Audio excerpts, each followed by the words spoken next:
gradova u kojima hoteli rade kroz cijelu godinu. Imate i neke nove investicije?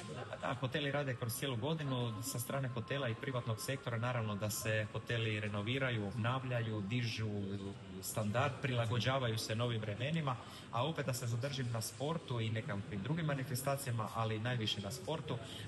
S naše strane je da gradimo potrebnu infrastrukturu. Dakle, u Poreču imamo 6 javnih sportskih dvorana, 2 privatne, što nije kraj. Evo kako tvrtka Valamar isto planira ove godine i sljedeće isto širiti svoje sportske kapacitete, a s druge strane i mikrograd i još jednu trenažnu dvoranu. Dakle, kad imate sportsku infrastrukturu tako veliku, opet ponavljam, u tako jednom malom gradu, a s druge strane imate kvalitetan smještaj i velik smještaj, onda možemo organizirati velike manifestacije. Osim same infrastrukture morate imati ljude, morate znati organizirati ovako nešto.